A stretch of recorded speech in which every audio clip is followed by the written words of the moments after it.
Welcome to episode 10 of the SU Coaching Podcast. I'm Anna Manning, your host and the owner and founder of Yes You Coaching.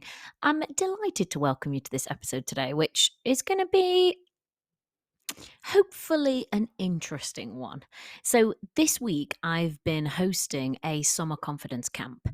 And the opening class that we had on Monday was based around 3 common put downs that you've probably heard about women in the workplace.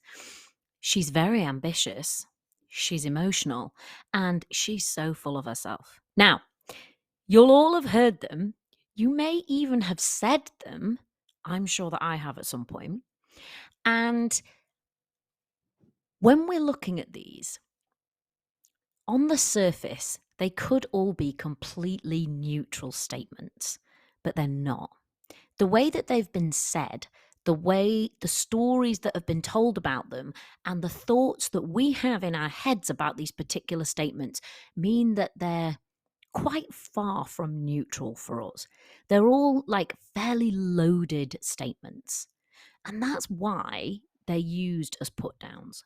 But I think there's another reason they're used as put downs, and it's because hiding behind each one of these statements is a truth that, once harnessed, will actually help to increase your confidence at work. So, we're going to look at each one in turn. She's very ambitious, she's emotional, and she's so full of herself. And on this exploration of these common put downs, we're going to find out what is the truth hiding behind them and how you can harness them and use them to your advantage. So let's start with the first one. She's very ambitious. So when I was researching on this one, I started like trying to dig around in the data, trying to look at the research for something empirical about women and the word ambition, or using the word ambition to describe themselves. And I came across a study of 3,000 women, which was commissioned by American Express and the New York Women's Foundation, which is a nonprofit promoting gender equality. And over half of the women who participated in the poll said that having ambition was important in terms of succeeding in your career. And over 50% also identified themselves as ambitious. But of those people that labeled themselves ambitious, only about a third of them were proud to identify with that label. So people were self-selecting as being ambitious in terms of their career, but they didn't actually want to call themselves ambitious. And the study identified that they found the word motivated to be more comfortable. Does that surprise you? I have to say, I don't think that it surprised me. The thing that I found in the world of work and when managing people, when leading people, was that a lot of the time people are pretty coy about their ambition. And rather than just being like really upfront with it, if it's as if it's a completely neutral thing, it's something that you kind of sometimes have to drag out of people a little bit. And I think there's multiple reasons as to why, right? And one of them is the fact that a quote unquote ambitious woman, or a woman who quote unquote labels herself as ambitious, that has connotations attached to it. And in the class that we did in the summer camp this week, I was asking people, like, what are those labels for you? And people said things like aggressive, ruthless, which I thought was really interesting. And actually, even if you look up ambition in the dictionary, it gives you a definition of ambition and ambitious. And then, there's a little thing after the definition of a word where they use it in a sentence to tell you what it means. It said he was ruthlessly ambitious about his career. And I was like, well, that's interesting. It's interesting. Even the Oxford English Dictionary has chosen to put ambitious in that context, in the one sentence they're using to give people a context for the word ambitious. And the reason that I think it's interesting to explore this is because we are ambitious. The women I deal with, the women I coach, the women I've led are ambitious. We can be ambitious now about our careers and about all kinds of things in our lives, right? No longer are we in the world of our grandmothers, where basically our ambition centered around, you know, getting married or being able to raise a family. Obviously, that is still a lot of people's ambition too. But that was kind of, for our grandmothers and great grandmothers, that was probably kind of where ambition ended. You know, in the past, women weren't able to rise through the ranks in their careers. They weren't allowed to own property. Things were limited for the women in, like, if we think about our own great grandmothers or our great great grandmothers, you know, what was their ambition compared to what your ambition is allowed to be in terms of your career? And the reason that I included this put down is because I wish that we could just reclaim this. And I wish that we could be brave enough and have enough heart to say, if we are ambitious, yeah, I am ambitious. And for that not to be something which is loaded. So eventually it can't even be used as a put down, because somebody would say, oh, you're very ambitious. And you'd be like, yeah, I am. So what would that world be like if we were open about our ambition? If we were open about how ambitious we were for our lives and our careers. Like, do you want to earn 5 million a year? Brilliant. Do you want to become the CEO of the business that you're in? Awesome. Do you want to work part-time and spend the rest of your days with your dog? Great. Do you want to become a director and improve the lives of people in your care? Awesome. You've probably got other ideas in terms of your ambition. But what I'm going to encourage you to do is, if you are ambitious, first just admit it, right? And I'm going to do it. Hello, my name is Anna and I'm very ambitious. Could you say the same thing? What if we drop the stories about what that means in our own head? And if this is you, I want you to think about what your highest current ambition for your career is. And that might be in terms of a role that you want to get to. It might be in terms of money. It might be in terms of impact, like who you want to impact, how you want to impact them.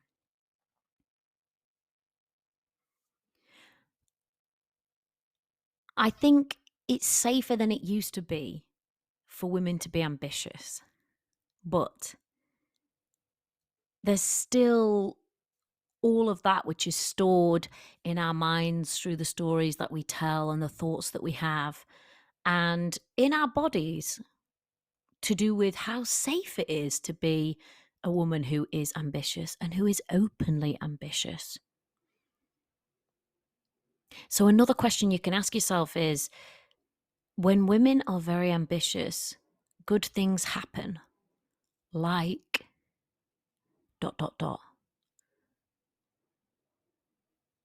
Ask yourself a good question, get a good answer. What good things can happen when women are ambitious? I mean, you've seen the political offices around the world, right? There's more women now taking center stage in politics, not all of which is going to change politics. But some of it is already showing that a slightly different way of doing politics is possible. And when those women are ambitious, good things have happened. Another thing for you to think about is, how does you being ambitious actually benefit? How does it benefit you? How does it benefit your work, your workplace? And how does it benefit the world? Like, who gains when you are ambitious and unashamedly ambitious? I bet you some people will benefit. Like, I am very ambitious, right? I run a business which is about essentially female empowerment. Now, when I am very ambitious, I am able to impact more people. You're listening to this podcast right now. I'm ambitious enough to think that somebody's going to listen to this and get some use out of it. So if I answer that question, like, who benefits when I'm ambitious? Well, you. The person that's like sat with me in your ears listening to this, you benefit when I'm ambitious. So how do you pass that on? Who benefits when you're ambitious? So that's number one. She's very ambitious. Yes, she is. And here's number two. She's emotional. Ever heard that one before? Everyone is emotional. The truth is, the only reason anyone does anything is because they want to experience or avoid an emotion. That's why everyone does everything. You want to get rich? It's because you want to feel an emotion. Happy, secure, whatever.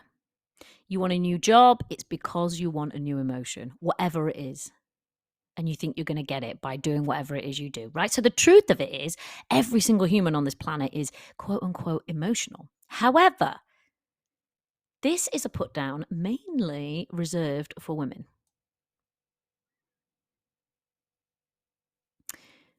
And the women that I work with, and maybe you can like answer this one too, try to push down and cover up their emotions around work. A lot of the time, people will tell me that they should be like unemotional and uncaring, be like a logical robot. I'm always like, oh, you could be like a corporate logical robot, right? But we aren't.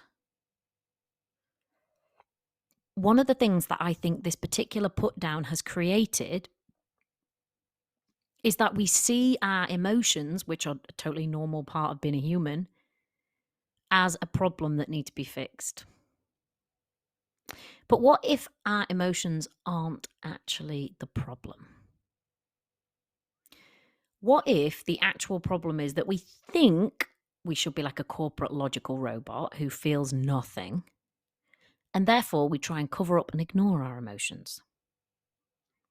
We never learn how to process them. We never learn how to deal with them. We don't tend to them. So men have been running the world of work for forever, as far as we're concerned. And certainly in our culture, men have been socialized under patriarchy not to experience or express emotions for the most part, apart from anger. So I think it figures that not experiencing or expressing emotion has become like an unwritten rule around work. But where does that leave us? Where does that leave us, quote unquote, emotional people at work? Because we're going to have them.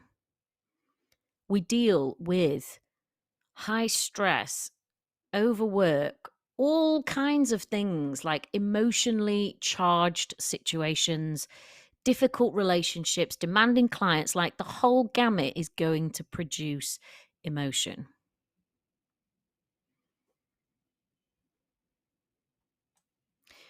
So how do you deal with that? How most of us have dealt with it is to kind of pretend that the emotions don't really exist, that we don't really experience emotions, and that we're as uncaring and emotionless as the next person. And whilst I do think it is appropriate that we learn and we know emotional regulation, right? That is to say, we can regulate our emotions to the extent that even if we're pissed off at work, we aren't yelling and swearing at somebody. And even if we feel like really sad, we're still able to, go to work that morning and maybe send our emails and like get on with our day. That is part of like a healthy adult who is able to regulate their own emotions. But what that doesn't extend to is not having any. Not having any emotions. I mean, it I mean, unless you have a lobotomy, I don't even know if that gets rid of your emotions actually, right? Somebody can tell me that. But otherwise, you are going to experience emotions around work. And I want you to think about, on that basis, on the basis that she, in fact, is emotional, how is that a good thing? What does that enable you to do in your workplace? So we've seen like a rise of slightly different type of leadership in workplaces. Leadership which isn't just like some kind of like deranged army major that just barks instructions and yells at everyone and generally doesn't give a shit. We've seen a rise in the type of leadership that is emotionally intelligent, that is able to understand people and empathize and knows how to kind of generate the sort of emotion that drives the behavior that people want. So maybe you're really good at helping people to feel motivated. Maybe you're really good at noticing when there's something just not a bit quite right with somebody so that you or somebody else can offer them that support or a listening ear or whatever it is. And that's probably part of the reason why people like working with you and why people like working for you. Because you are emotional. Because you are emotionally intelligent and you're able to access your own emotions and therefore empathize with other people who are accessing their emotions, and so on and so on and so on, right? If you were a completely corporate logical robot, you wouldn't even know what other people's emotions were. So how on earth would you be able to be the kind of leader who is mindful and who cares? You wouldn't. Yes, maybe you are an emotional leader, and maybe that is a good thing. But I want you to think about how you take care of yourself when you are that person, because you are going to find work more challenging because you're going to have loads of positive emotions, and that's great. We don't mind feeling those, they're fine. But you're also going to experience more emotions that are uncomfortable and that are difficult to deal with. Maybe you take on the stresses of others. Maybe because you're really empathetic, you feel other people's sadness and you feel other people's disappointment. My suggestion here is that you learn to take care of yourself in the same way that you take care of other people when it comes to emotions. Now, you already know how to do this, but you may not be doing it because I don't think most people are.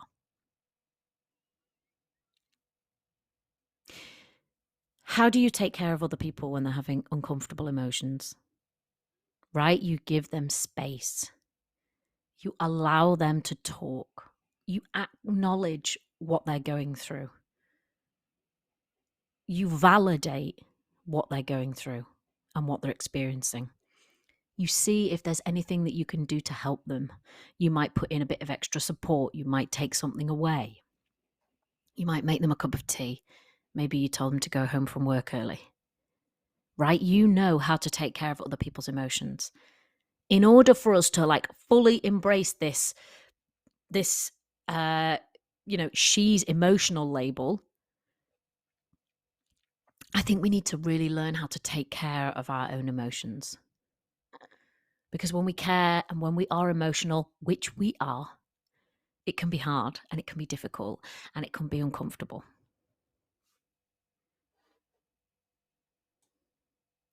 So let's admit to it. Yes, we are emotional. And yes, that makes us good leaders. And yes, we need to learn how to care for ourselves in the same way that we care for other people when we're emotional, to prevent us from like burning out or shutting down or becoming that kind of leader who just doesn't give a shit. Being emotional is a strength. So next time someone says you're emotional, you'll be like, yeah, damn right I am. That's why people love working for me.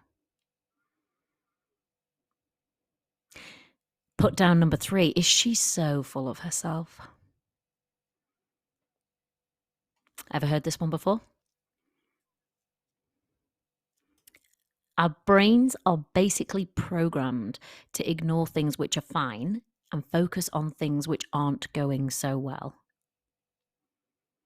Right? It's your brain's job to look for areas of weakness, to look for potential problems, to look for flaws. But it's your job to acknowledge the other side of the coin, i.e., to be full of all of the cool shit that you do, to be full of all of the things that you've accomplished, to be full of all of the good work and the way you've cared for people and the work of your team, right? And your 50-meter swimming badge, everything that you've accomplished, it is your job to be full of that. Because other people probably aren't going to be. And even your brain, left on its default setting, is probably not going to be. It'll forget that stuff, skip over it, and just tell you all the shit bits.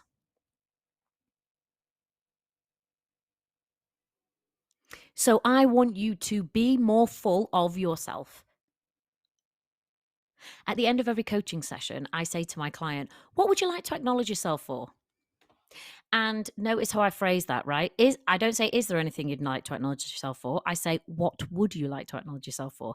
And believe me, when a lot of people start working with me, they squirm at this question. They're like, nothing. Even though they've sat there and been really brave for 60 minutes and like uncovered some awesome stuff and like made some plans. And even though they're coming to me because they're already successful in their career, there's literally nothing they want to acknowledge themselves for. Nothing. Now imagine if that was you in a working environment. And I came to your boss and said, is there anything that you would like to acknowledge Anna for instance? And your boss was like, no. Imagine! You would be like, Jesus, they haven't been paying attention. What about all this good stuff that I've been doing? Wouldn't mind a bit of recognition around here. Don't need a song and dance, but a bit of acknowledgement would be nice. Yes, a bit of acknowledgement would be bloody nice. But are you completely refusing to give it to yourself? Are you refusing to acknowledge all of the stuff that you've done and all of the things that you've overcome and everything you've achieved and all that you are? Are you refusing to be at all full of yourself? Could you flip it? Could you become a bit more full of yourself? A bit more full of your own achievements? Most people say that's like the worst thing ever in a job interview, don't they? Oh God, I can't blow my own trumpet. What? Who else is going to blow your trumpet? Trumpet's just going to sit there and never make any noise. So many people think that if they are able to like articulate the stuff that they've done, honestly, oh dear, they'll be too big for their britches. They'll be like the tallest poppy. They'll be bragging. But I don't see it like that. I think that's what you're supposed to think in order to stay quiet and not acknowledge yourself and not put yourself forward. Because guess what? Somebody's going to be doing it. Maybe it should be you. Could you be a bit more full of yourself?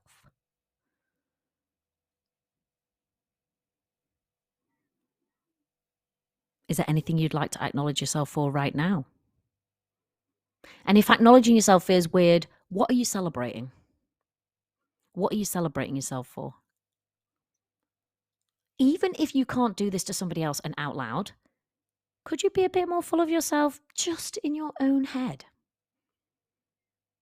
Or write it out on a piece of paper. Believe me, it will increase your confidence when you intentionally turn your mind to the thing that goes well instead of just ruminating on the things that go badly. And more confidence is what we all want, right?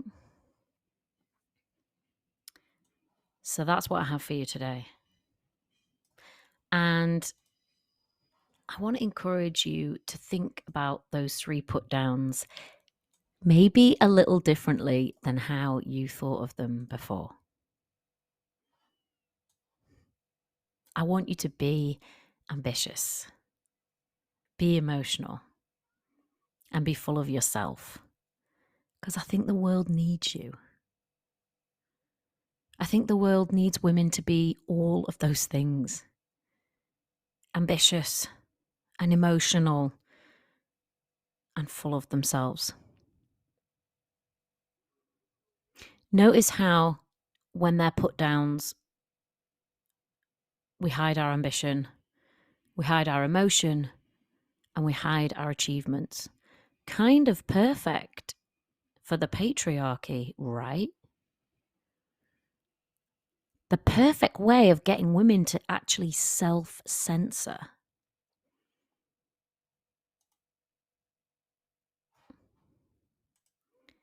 So be ambitious, be emotional, and be full of yourself.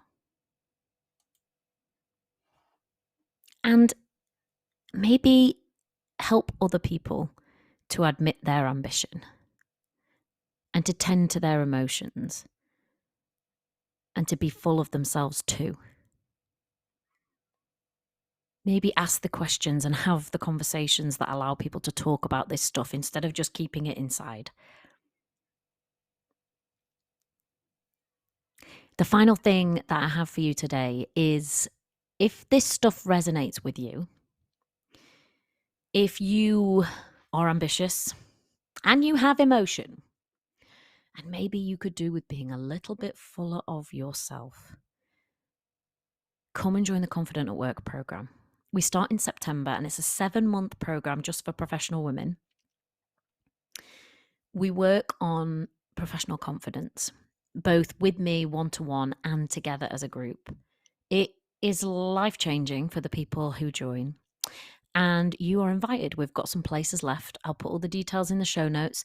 If you are thinking about joining us, click the links, come and have a look and have a chat to me about whether and how the program could help you. All right, we made it through episode 10. I will see you in episode 11. Bye.